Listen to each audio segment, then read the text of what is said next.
Come, walk down the winding path. Don't mind the spooks and monsters. They stay hidden within the trees. There are mysteries in this world that you need to know, and paranormal truths that need to be told. Come, step up into the Caravan, where we share tales of old as well as new accounts about things you thought only existed in your nightmares.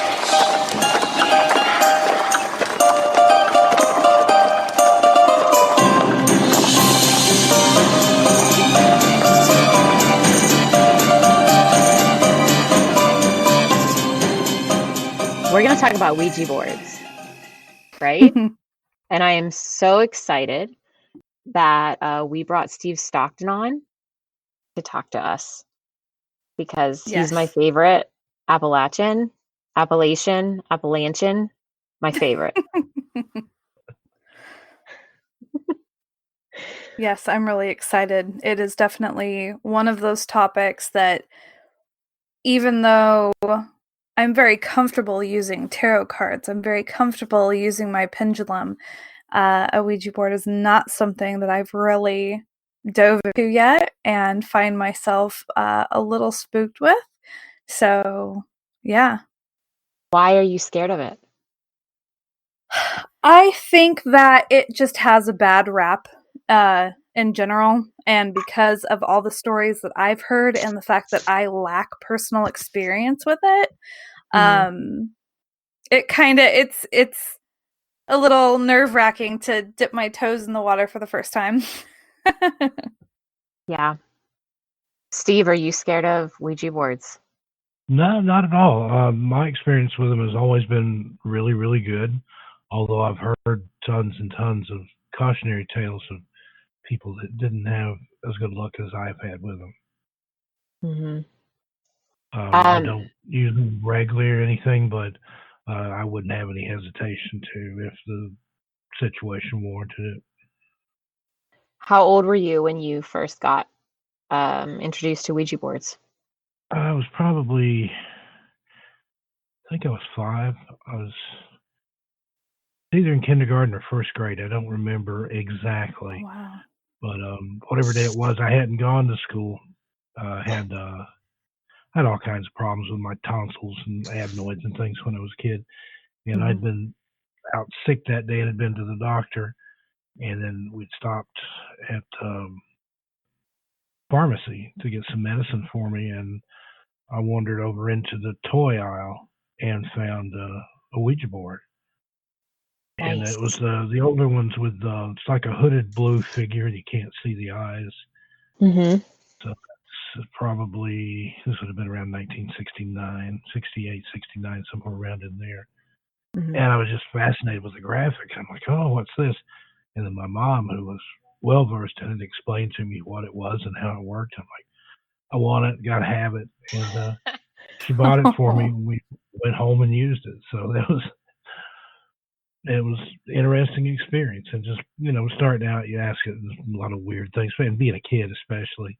Right. The first question I ever asked was when it was going to snow. And it was in the late fall, and it gave me a date.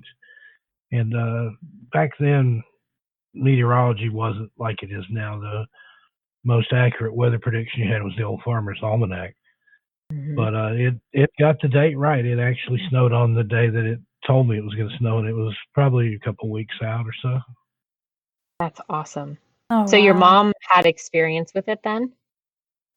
Yeah, my grandmother, her mother, they were, especially my grandmother, they were into all that, the whole spiritualism movement and fortune telling, and they did seances and table tappings, and she told fortunes with tea leaves and coffee grounds and things like that. So yeah, they were well acquainted with it on that side of the family.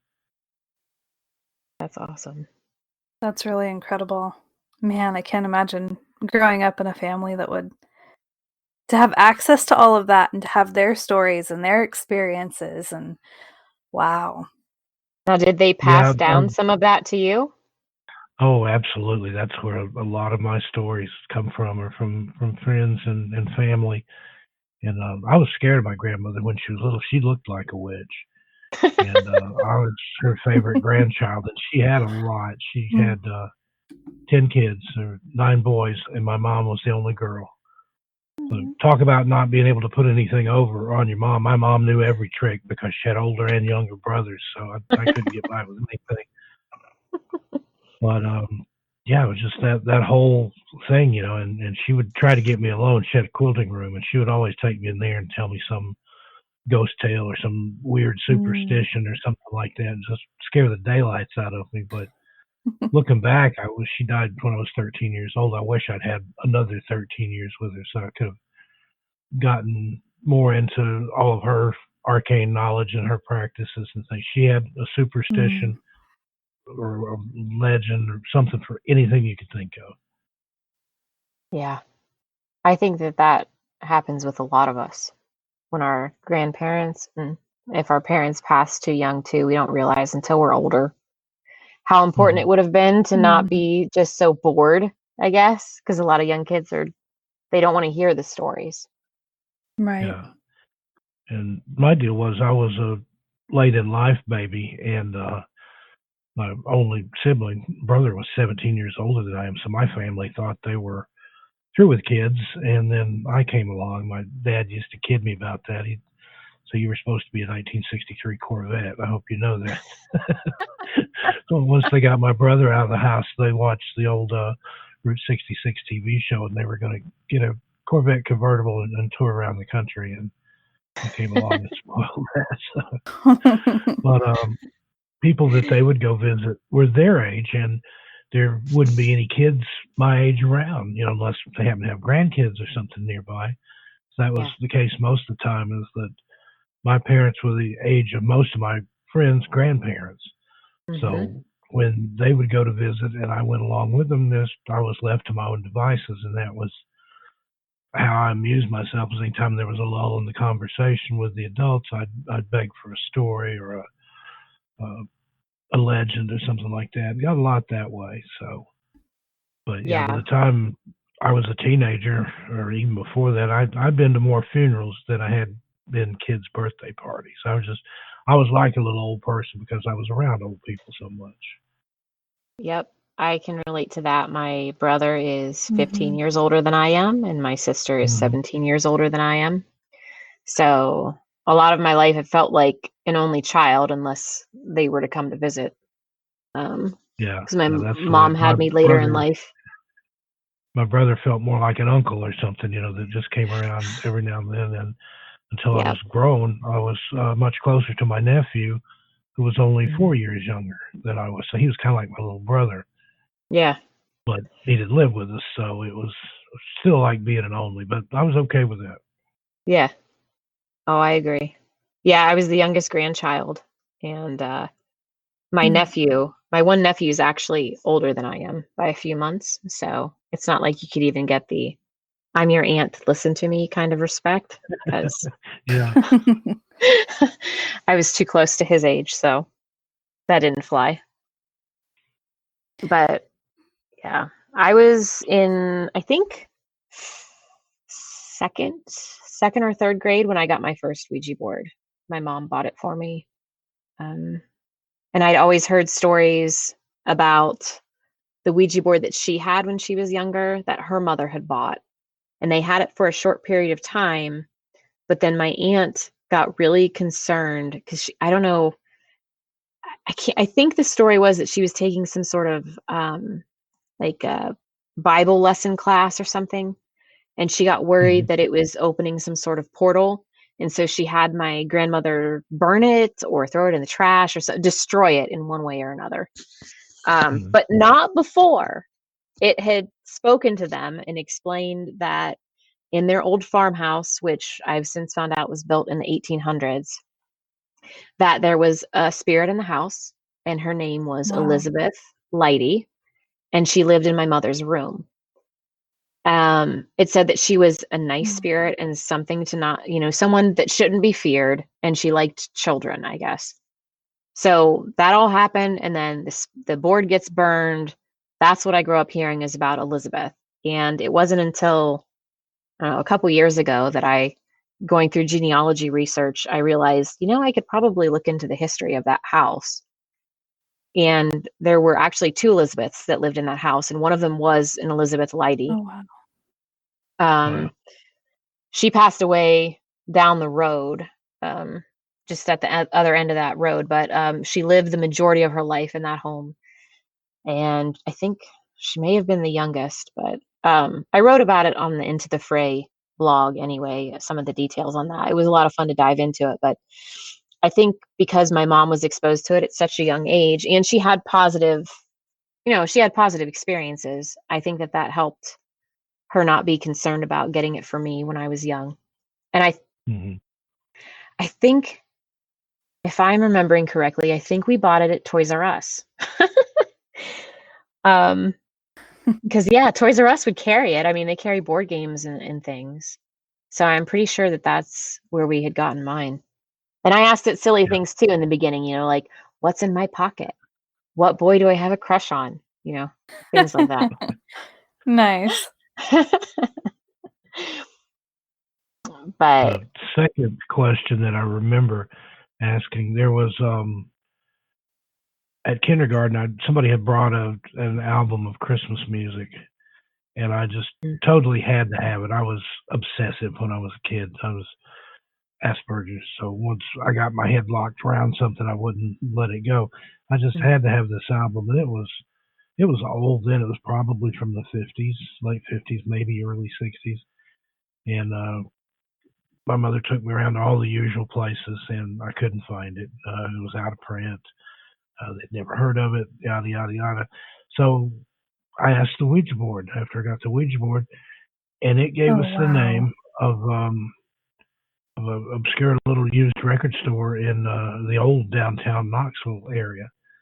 And sure enough, my mom looked it up, called it, and this was in the days when a call from Oak Ridge to Knoxville was long distance even.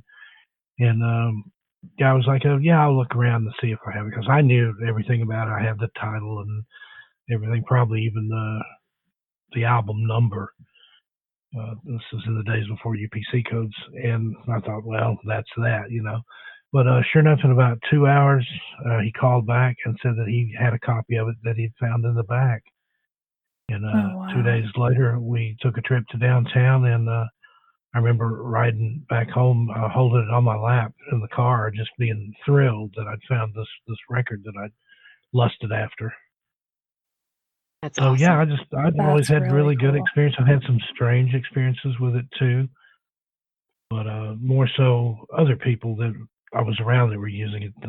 And I think a lot of it's the intent, and I don't know. I've seen people use it that didn't really know what they were doing and weren't necessarily as revenant about it as they should be, and that can cause things to happen if you go into it with cutting up. And doesn't have to be totally serious, otherwise it probably wouldn't work for finding when the snowfall is going to be, or finding Christmas music. But I think it's one of those things you have to treat it with respect. It's like a gun. It's the gun itself isn't harmful. It's the person holding the gun that can cause good or evil with it. So I think it's kind of the same with the Ouija board. You have to watch your intent and know what you're doing. Treat it with respect. And that was some of the caveats I got even as a child. The number one that my grandmother told me was, don't ask it anything that you don't want to know. Right. And that was pretty serious warning there when you're a kid, because you don't ask it when you're going to die. Don't ask it how you're going to die. Don't ask it when loved ones are going to die or anything like that. Just keep it general, keep it somewhat upbeat. But when you're done, there's a way you have to end the session and put it away to keep anything from coming through, or so I've heard. Yeah, I was raised to always tell it goodbye, and make sure that it goes to goodbye. And if it doesn't, then what I do is I slide it to goodbye, even if it's being stubborn about it. I've never just put the board back in the box if it hasn't If the planchette has not gone to the goodbye slot, it's not going back into the box yet. Yeah, and I've had that happen and seen that happen where it just sometimes you seem to get whatever you want to call it, a spirit or an entity that was a little more aggressive, that would refuse to leave the board or wouldn't let anything else through to talk, and you'd have to get a little stern with it and like, no, it's time to go, goodbye, and say it three Yeah, you times force and it. then do like Hmm. and then force it over to push it to Oh, goodbye. wow. And that was another thing I was cautioned: don't ever invite anything through to stay. That anything that talks through you through the board, that's the only connection to have with it, and then till it, okay, you have to go now. And I've heard of people where whatever was on the board would ask him, "Can I come through? Can I stay? I want to live with you." Things like that. Oh, No, was cautioned against that. And wow. of course, that scared me even as a kid. Something can come through here and get me. So that helps me keep my nose clean as far as spirit board or Ouija board. Wow. Right. Now, I was telling Jen earlier before we had started this that, and I wonder if you have the same experience where if we had a spirit on there that wasn't communicating effectively or was just being stubborn about things or we couldn't understand it, we would ask for someone else to come on, and the planchette would just go in a circle really fast, um, over and over and over again and then it would stop, and then you would say, okay, who are we speaking to now? And then it would be a different spirit by that point. Have you experienced that as well? Yeah, I've had it either go in a circle or a figure eight or on its side or an infinity symbol. I've Oh. had it do that before. And one curious thing that I observed, I wasn't working the board, but I knew the people that were. They got a hold of somebody once that claimed to be still alive, but they were in a coma. Have you ever heard of that happening? Oh, wow. I have not heard of that, but that, And this guy to me, it that makes they got a sense. hold of, yeah, he claimed that he was communicating that way, but he had had a traumatic brain injury. That's why he was in a coma, and he didn't know who he was or where he was. But he thought he was in a hospital because he could hear like what he had presumed to be doctors and nurses and things. And I always thought that was just the most fascinating thing. And I've met a few Wow. other people who've had similar experiences where they've come across something that claimed to be the mind of a living person, but under different circumstances. It makes That's And that sense. was always fascinating to me. And they tried and tried and tried. They talked to this guy for months, and to try to get some manner of provenance, some way they could check. But the guy had brain damage and didn't know exactly where he was. He knew that it had to do something to do with a lake. He'd been to the lake or a pond and it hit his head, maybe diving. But he had no knowledge of much at all, and he would get upset if they pressured him for too much info because he Oh, just couldn't remember. wow.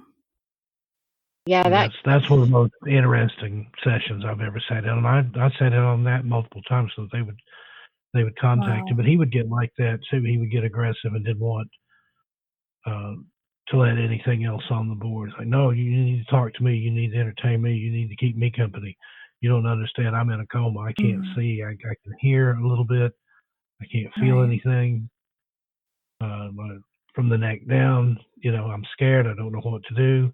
But somehow I'm communicating with you. Don't leave. And it's it was heartrending almost. Just to yeah. we got to go now. That is sad. Yeah. I've definitely had spirits on there that have refused, or been very difficult anyway, as far as getting them to get off the board or having someone else join in. It's, yeah, it's definitely not unheard of. What I've had is, I think one of the oddest experiences was when I was with a friend, someone that I grew up with. We used to, of course, you always want to wait until it's dark, right? It's not as fun to be on a Ouija board during the middle of the day. So we would have sleepovers and wait until it was dark, like camping out or whatever, and we'd get on the board. And at one point, I don't remember who we were talking to. There was always one spirit that would come through whenever I was on it, usually, but when she and I were on it, it seemed like a mixture of spirits would come in. But this one particular spirit came on and said, that her stepmother was hurt. And so, of course, we asked for clarification. What do you mean? Well, her leg is hurt, an accident. I mean, because you're not getting full sentences from a Ouija board, right? You're getting some words here and there. So she said that there was an accident and her leg was hurt. And we're like, okay, whatever. It's like 1 or 2 o'clock in the morning. We play for a little bit. We get off the board. The next morning, we get a phone call that her stepmother was going to be late picking her up because she was riding her bike, her motorcycle, and laid it down and tore up her leg and had to go to the hospital. So Oh, wow. that was, I mean, things like that would happen every once in a while. Of course, there was always things that didn't necessarily come true, but then there were a few things that happened like that was just really unexplainable almost.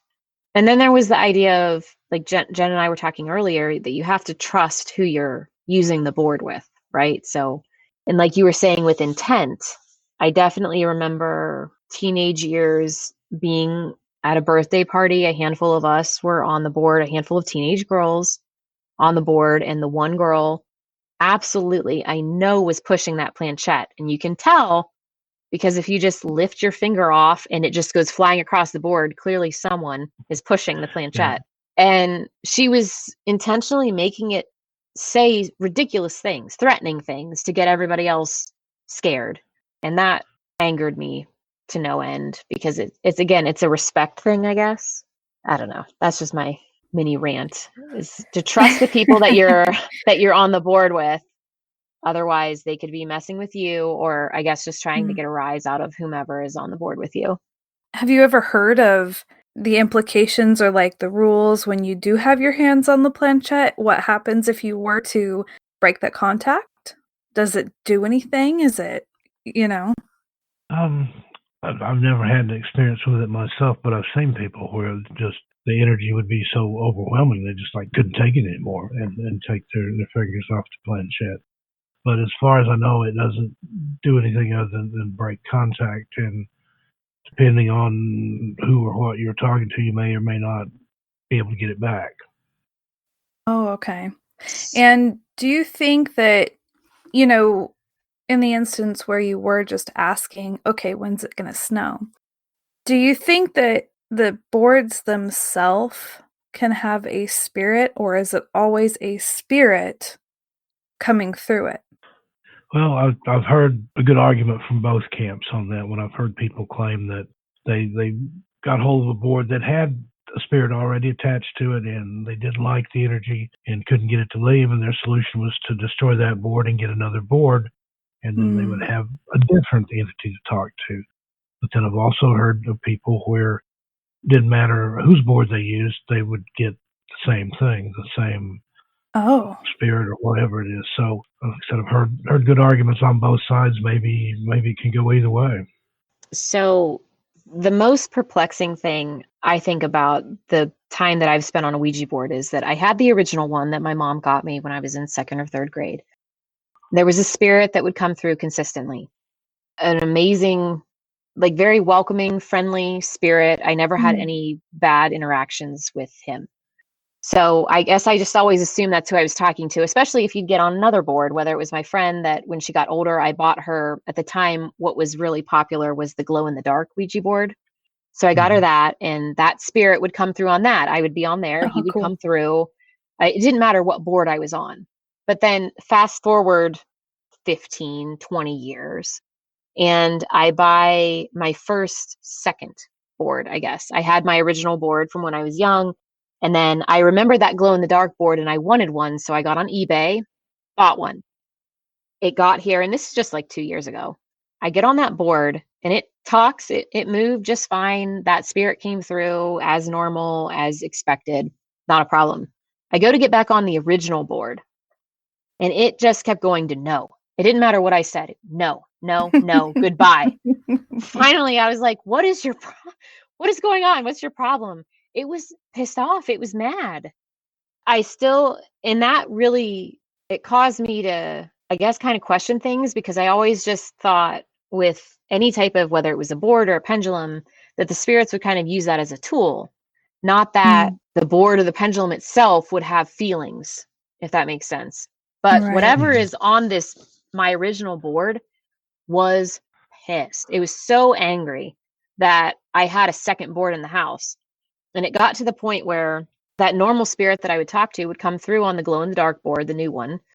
Nothing would talk on the regular board. I got a third board that was at the Spirit Halloween store because it had this antique look to it. Like the planchette is actually wood. It looked really awesome. The planchette looks cool, but it's really too wide. It actually shows like 2 letters instead of 1. So it's not the best board, but it looks cool. Got that. That further upset the original board. And it got to a point where we went to my parents. I had all 3 boards out. We had a handful of people over, and enough that we were all on a board. They're all moving except my original board. It's still having a hissy fit about this. There are other boards in the house. And so I finally tell it, because I started to get irritated. If you don't start talking, I'm just going to put you in the box and that'll be it. Well, I'll just be done. I'm not going to destroy it or anything, but I'll just be finished if you can't speak. And then it finally got back to its normal flow. Like I had to threaten it. And I still don't understand that. I don't know. I'm guessing that there's a spirit attached to it or something, but it was just confusing because the spirit that always came through was the same one that comes through on any board that I'm on, as long as I'm on it. So I don't know why the original board itself was getting so testy, but I was patient for a small amount of time. And then I was like, all right, I'm done with this because I don't like temper tantrums and people or boards or spirits or whatever. Right. But it really threw me for a loop, though. It made me rethink things because I just never thought of the board as anything more than an instrument, I guess. Right.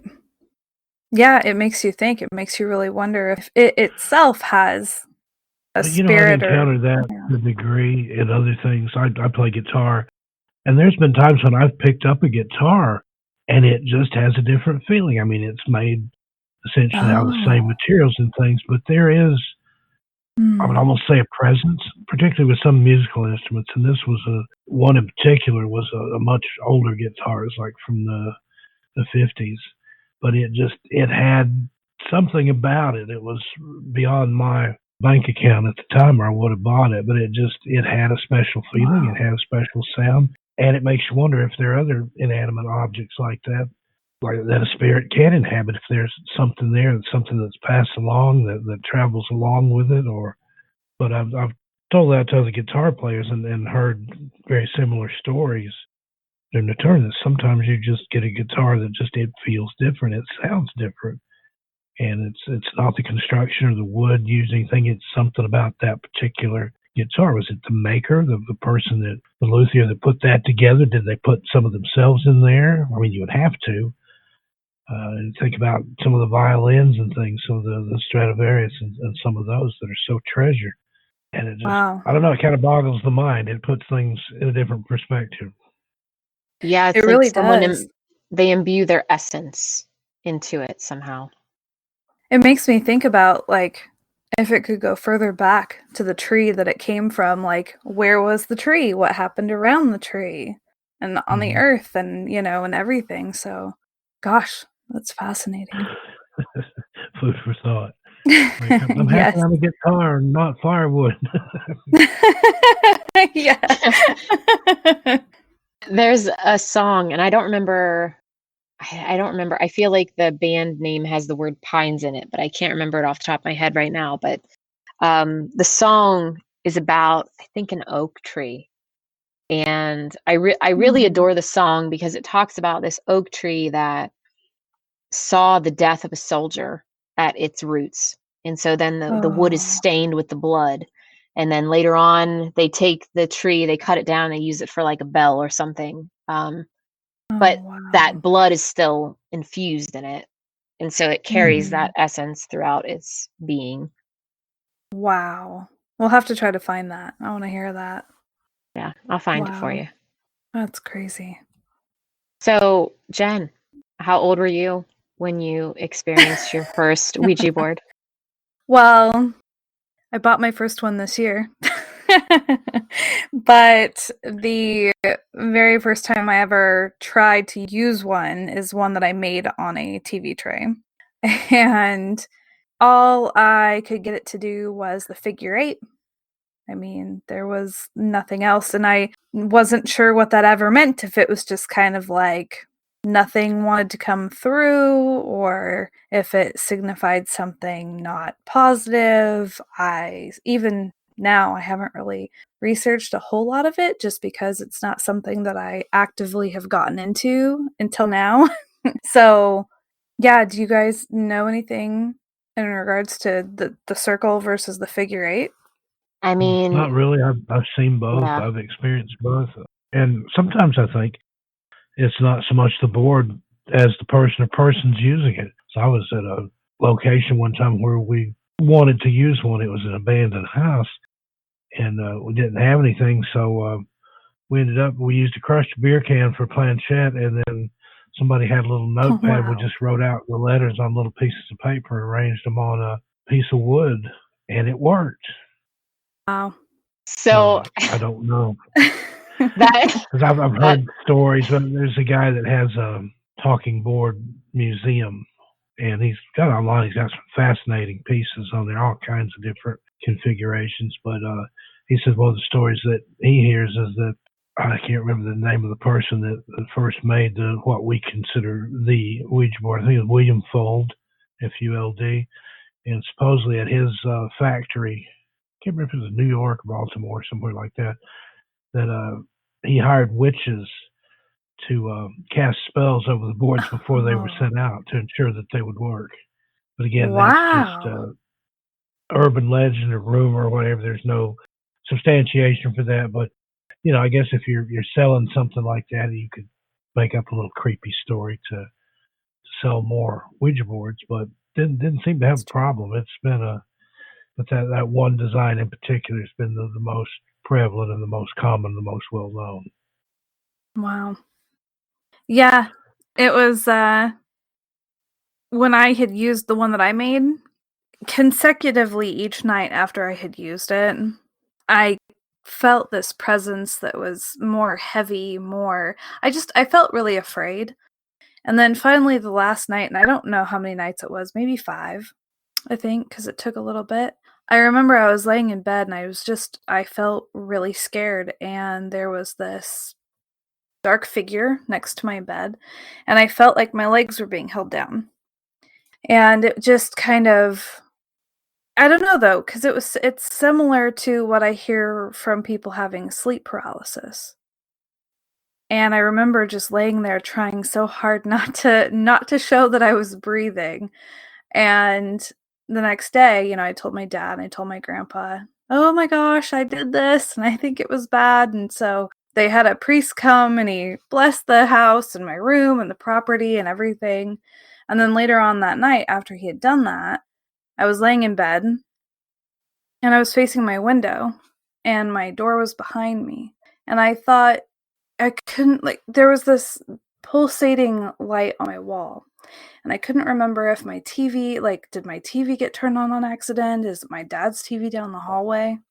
So I rolled over and I sat up, and there's this big, brilliant, white, bluish, pulsating light just sitting there in front of me. And it was when I sat up that it was just gone instantly, in this way that your body couldn't really process the movement because it was so instant, if that makes sense. It was just so, I don't know, it was just weird, but there's this peace and tranquility that came over me that I've never experienced before or after. So that was my one and only time of ever playing with them.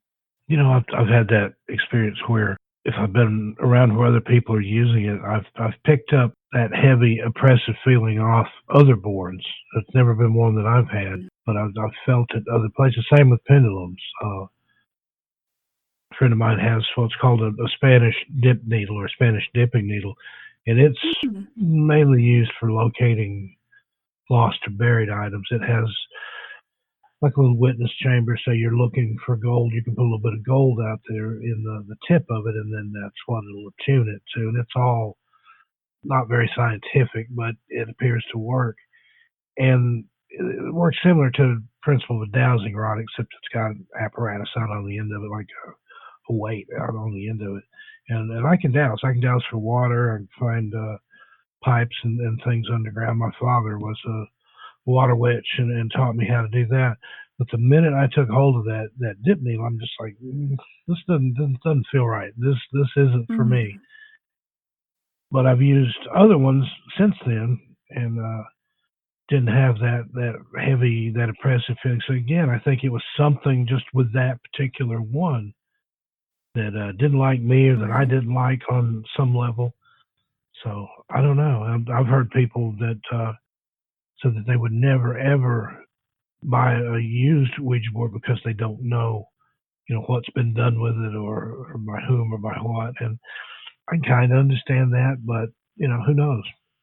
Yeah, and I guess part of that is that if you do want to collect them, right? We know that the different spirit boards, there's only certain spirit boards or Ouija boards that are in production right now. I mean, like Jen got you can find ones that are hand carved on Etsy, but then if you actually go to the Ouija trademark, there's only certain ones that are out right now. So to find the older ones, you have to buy used ones unless you have them. Yeah. And so And I've heard, think if I were going to collect one, I wouldn't use those old ones, because some of those are beautiful. I'd love to have some of them, but I don't think I would use them. I would hang them on the wall or put them in a cabinet or something. right. And some people have suggested that if you do want to use them, that you do the whole saging of them to kind of cleanse them before you even try, just in case there's anything attached to them. So I have the glow in the dark one, and then I also bought a one which I love, the show Supernatural.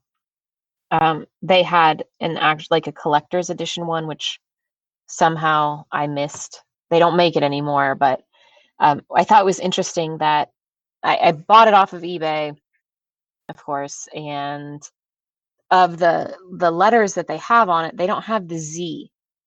It has all the letters but Z. And so I'm wondering, I haven't been able to verify this anywhere online, and there's nothing that's mentioned on the box or in the instructions or anything, but I'm wondering if the Z isn't there so that it can't spell that Zozo that people mention. I mean, because Supernatural, if anybody that's familiar with the show, they really do their research as far as anything that's in there. You can Google or look in a book and you're going to find it. I mean, they've done their duty as far as researching things. And so I wonder if, I mean, it almost has to. You have to intentionally leave the Z off, right? Because otherwise, so many people failed at their job before it hit the printing press to leave the Z off of the alphabet, right? Right.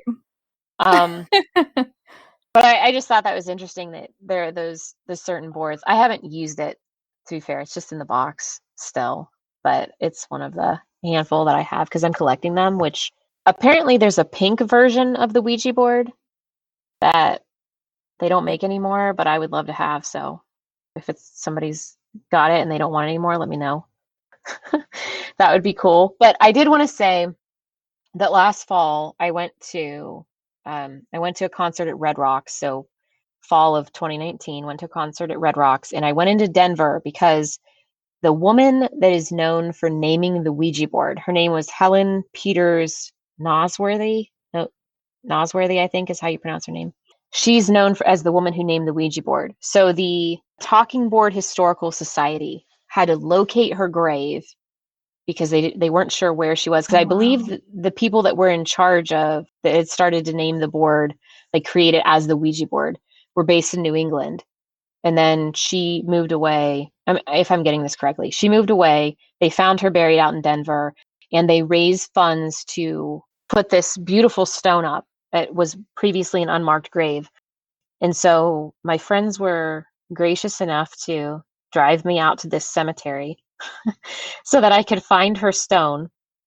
And I got my picture taken next to it. And I wanted to read to you. The front of the stone has her name and then other family members. But the back of the stone, which I don't know if you guys have your camera on, it has this beautiful, that's beautiful. Yeah. So obviously the people that are listening can't see this, but anyway. We can put it up on the page if you're. Yeah. So I'll send it to you so you have it. But the writing on the back is a quote from how the board was named. So it says, one evening about April 1890, while trying the board with a Miss Peters Nosworthy, I remarked that we had not yet settled upon a name, and as the board had helped us in other ways, we would ask it to propose one. It spelled out Ouija. When I asked the meaning of the word, it said, good luck. Miss Peters thereupon drew from her neck a chain which had at the end of it a locket. On it, the figure of a woman, and at the top, the word Ouija, or Ouija, as I say it. We asked her if she had thought of this name, and she said she had not. We then adopted the word. So that's the first quote. The second quote says, I went to Washington with Miss Peters, a strong medium, and there demonstrated it to one of the chiefs of the patent office. So fully was he impressed that he assured me then and there that a patent would be allowed, because they had to patent the Ouija board, because there were lots of other boards before that. But yeah, so I thought that was really interesting. I was really excited to find her grave. Yeah. That's neat. So if you're in Denver, look it up. Helen Peters Nosworthy, go to findagrave.com, type in her name, and it'll tell you, because I don't remember off the top of my head which cemetery it is, but it's massive. And if you go to find a grave, they'll tell you exactly where to find her. She's not that far off of the path, actually.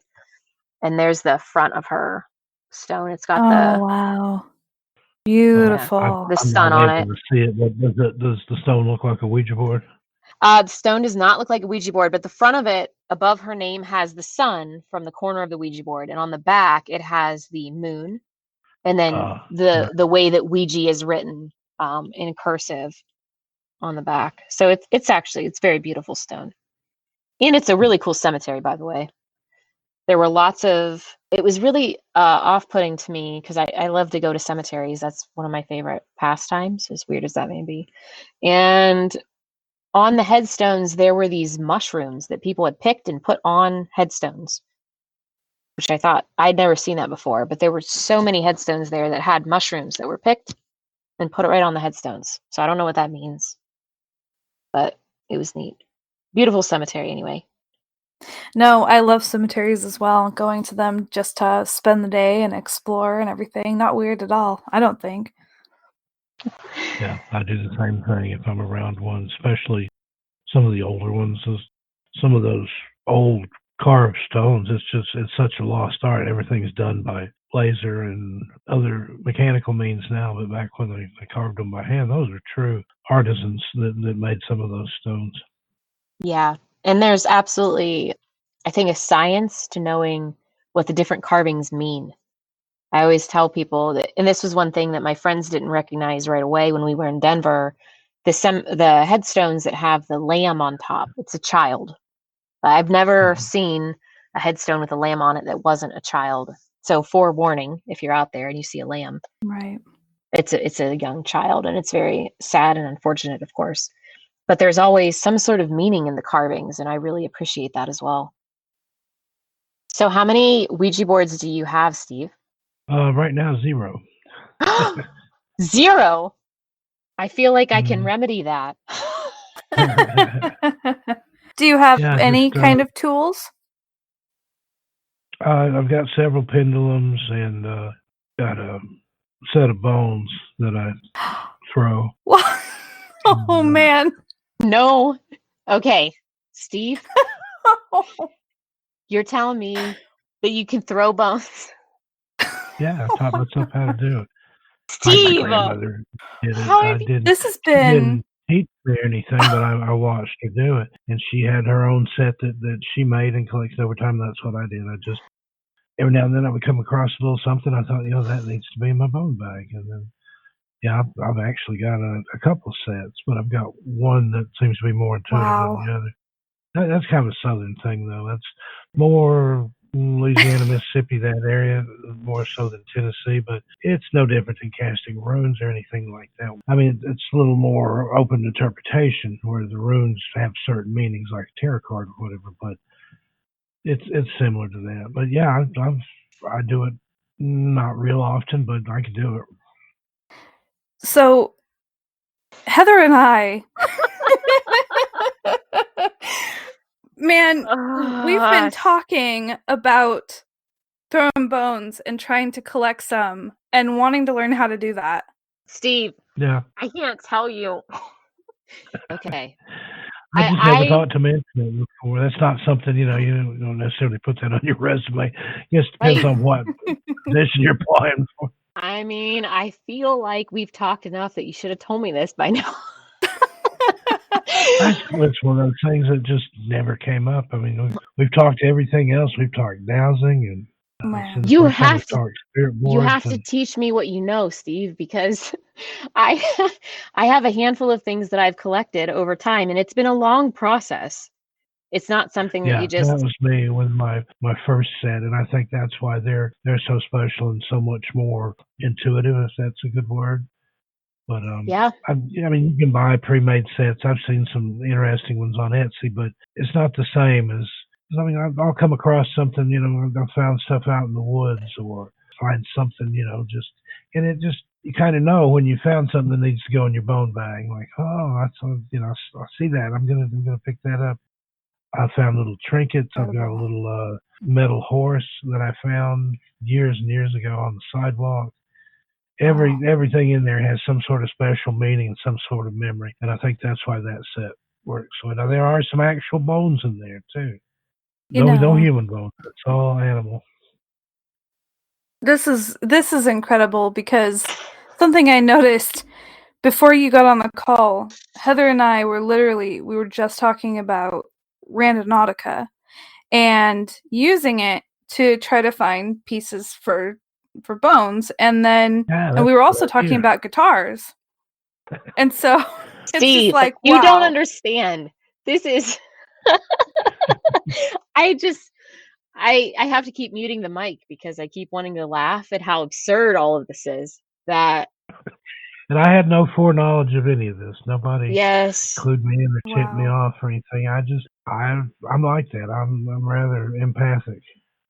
So what I've learned so far is that you have to teach me what you know, if you're willing, about throwing bones, because I'm kind of stuck with that right now.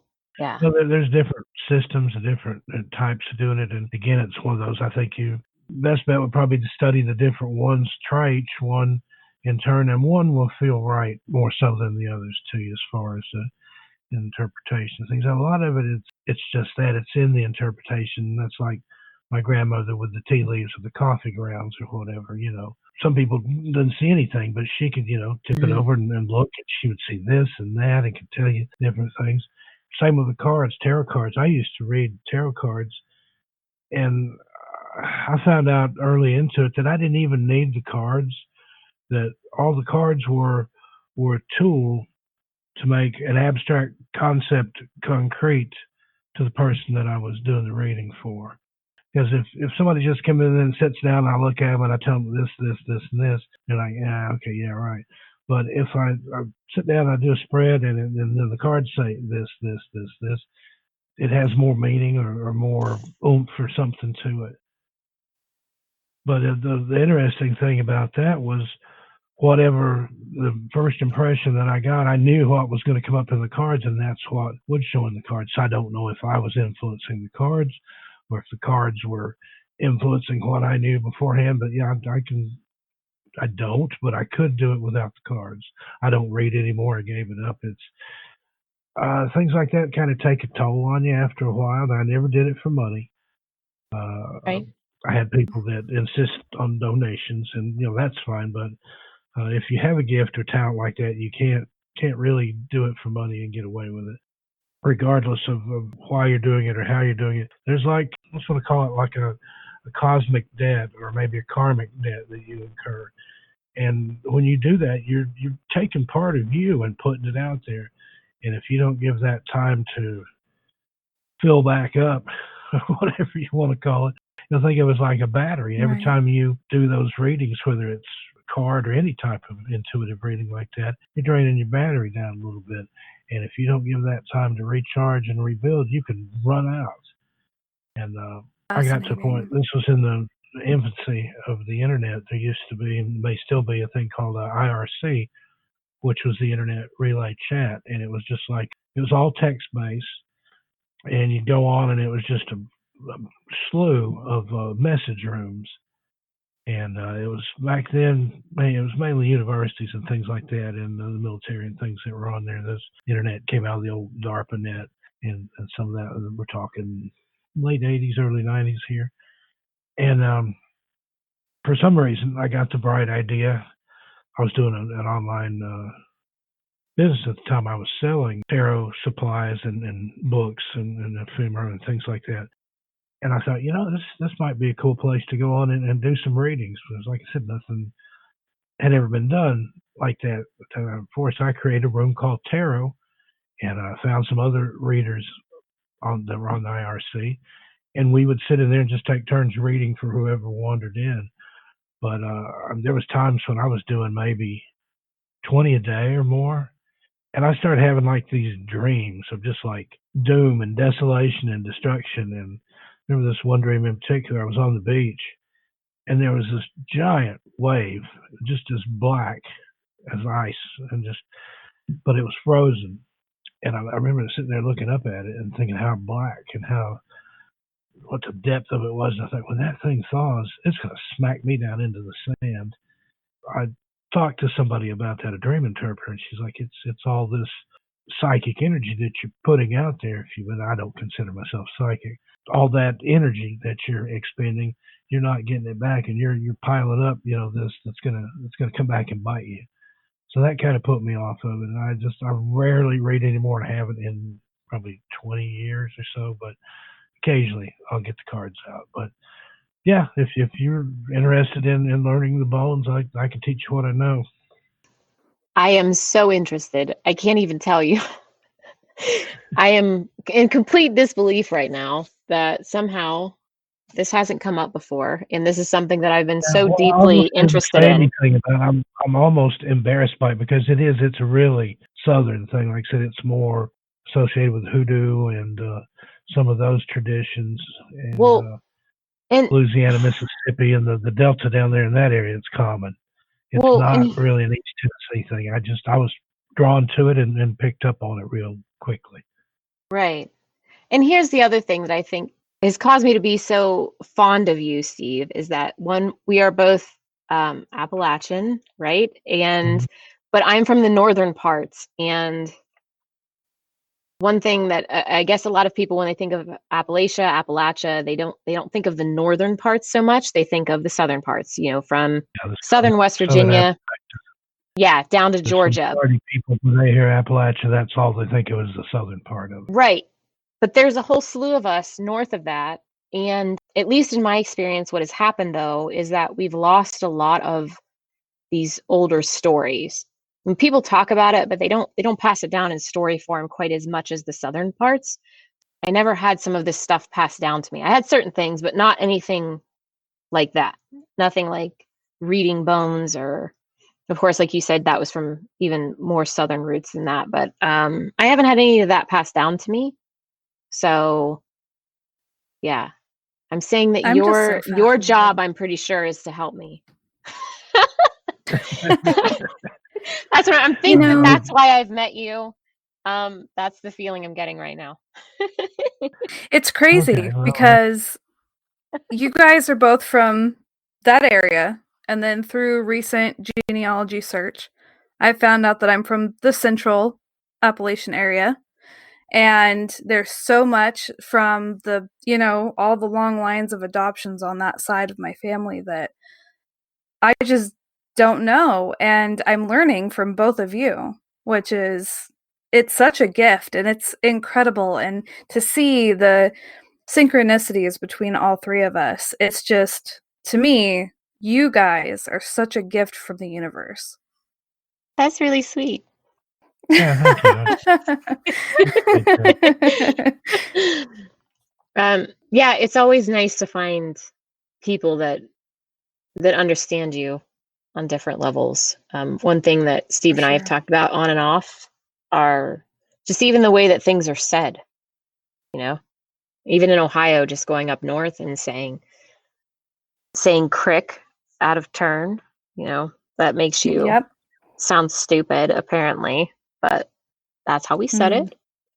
That doesn't make us less educated. That's just a regional thing. And so, yeah, there's parts of Tennessee where it was a creek, and a creek was what you got in your neck if you slept on it. Funny. Right. That's what I've heard too. But then I've heard people. I've got a friend that's born and raised in Idaho, and all he's ever heard is crick. Yep. That's all we said was crick whenever we were talking about a creek. I just dare not say that unless I'm with people from home. Right. Yeah, I grew up hearing it both ways from my grandpa. Talking to somebody from back home, I kind of drift back into that way of speaking. My daughter will chide me sometimes. She's like, I can always tell when you're talking to somebody from back home because you talk different. But it's not an intentional thing I do. It's just I was always kind of a social chameleon anyway. So, if you speak the language, they'll accept you a lot more. Yeah. Well, because I've heard that too. Oh, Mr. West Coast, you're too good for us now back here in the hills. But no. No.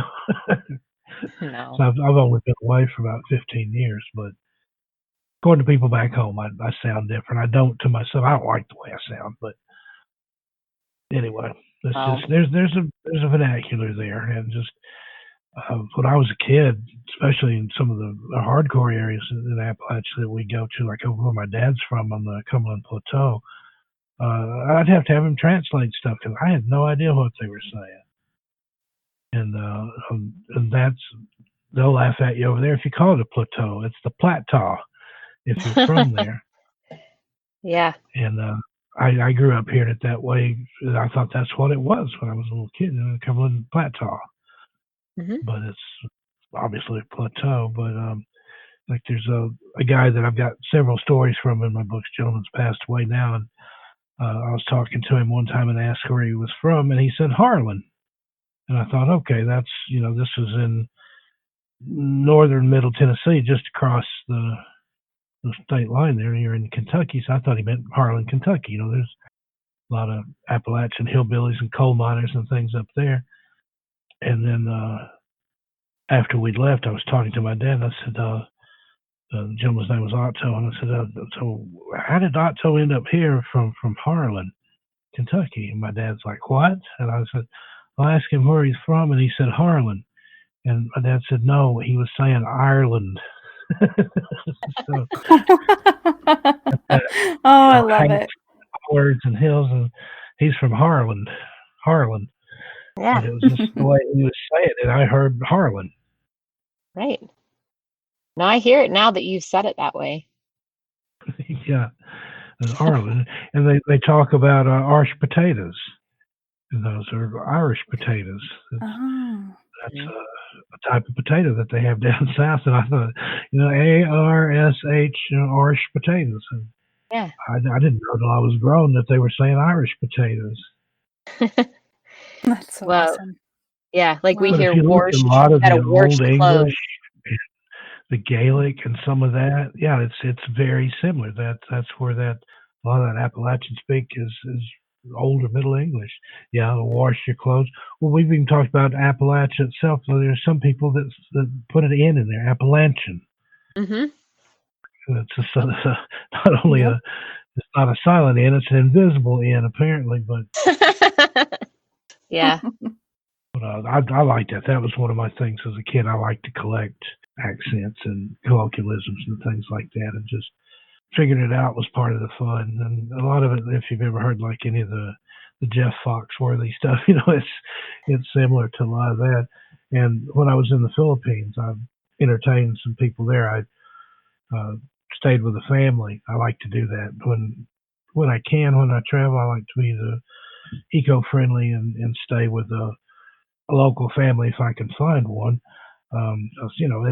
Every Hilton looks like every other Hilton, no matter where you are in the world. These people were very curious about Tennessee. The only thing they knew about Tennessee was Elvis and Jack Daniels. So I was explaining different things in some of the different dialects, and I gave them an example of a phrase in Appalachian, like, "You hungry? Yeah, I reckon. Let's get something to eat. You want to? Yeah, let's go." And they were just like blown away. They're like, "What's that you're speaking? That's not English."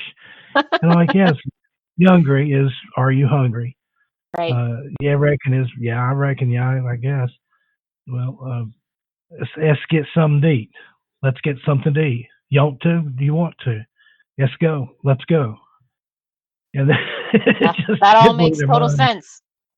But Yeah. that's what I grew up to some degree here. Now that was where I grew up. It was odd because it was rural East Tennessee, but just across the Melton Hill Lake from Oak Ridge, which had been, the secret city during the war and the Manhattan Project and coordination with Los Alamos. That's where the atomic bombs were created.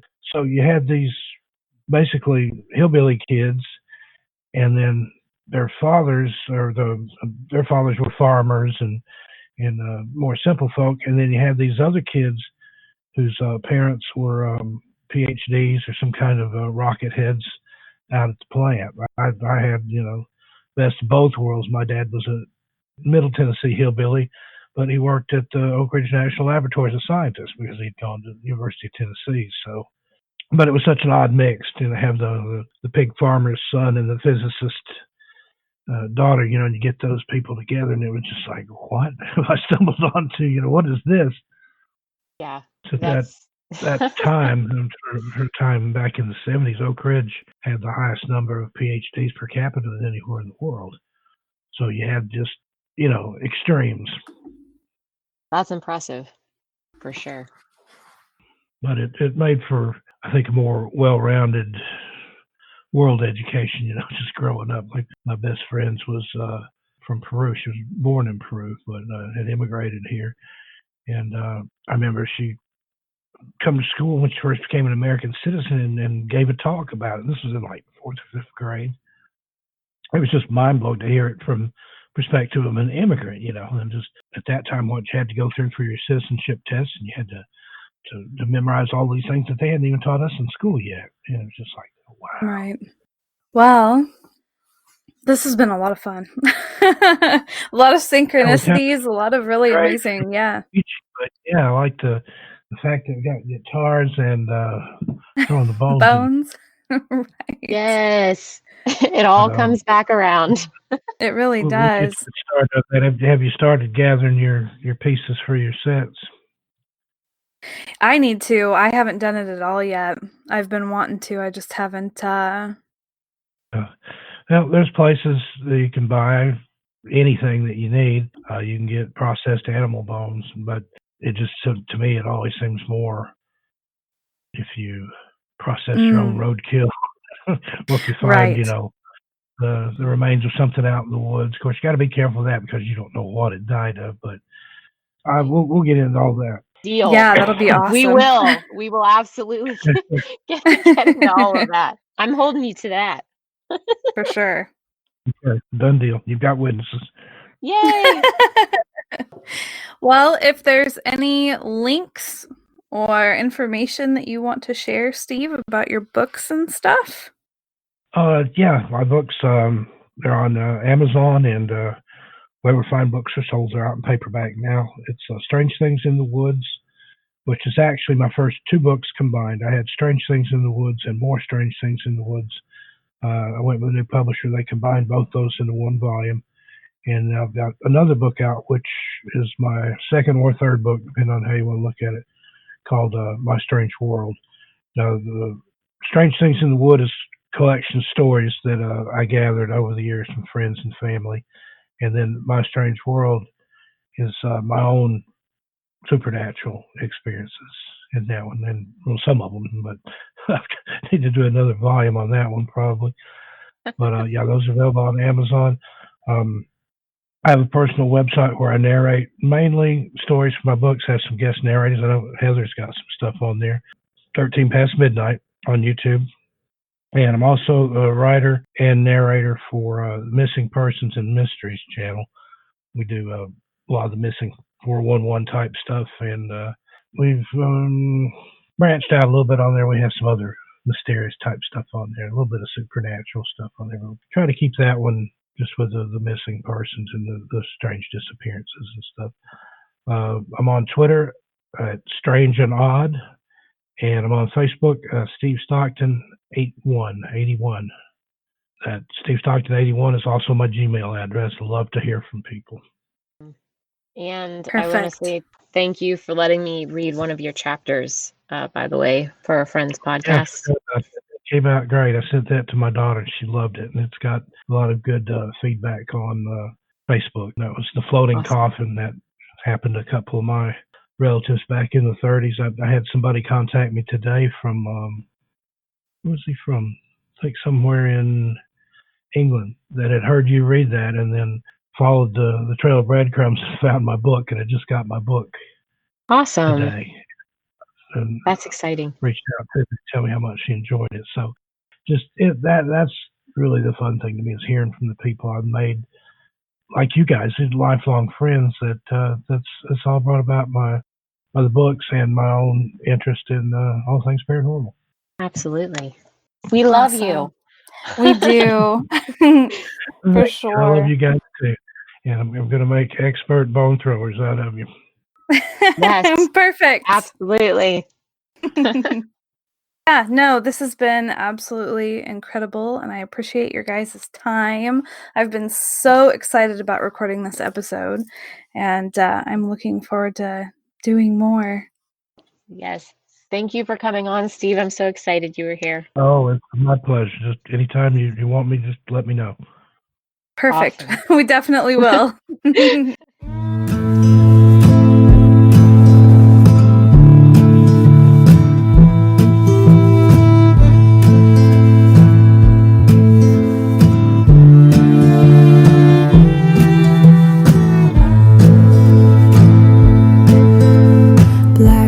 Circles round my head, leaves go up in flames of red, in flames of red. Worry ties me to the ground, feathers fall without a sound, without a sound. Burn on, dear flame, burn on, there's a light in the fire. Burn on, dear flame, burn on. The black heart calls to your deepest desire.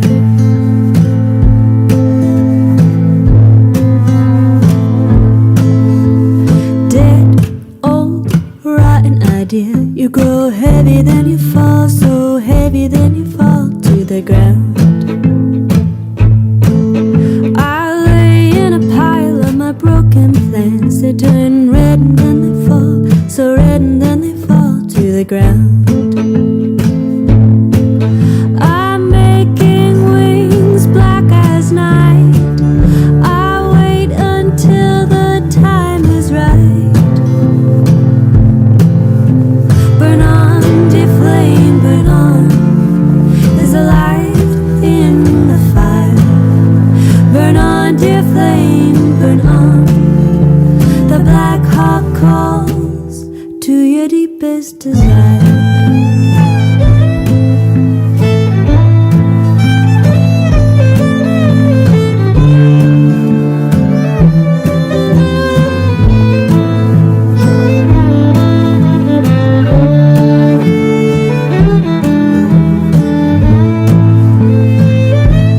In my dreams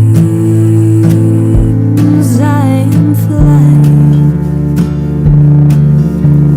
high, high, high over the hill, and I see down below me the twist of the river, green grass lay still. And from the ground I rise, lift up my arms, spread feet wide. Burn on, dear flame, burn on. There's a light in the fire. Burn on, dear flame, burn on. The black heart calls to your deepest desire.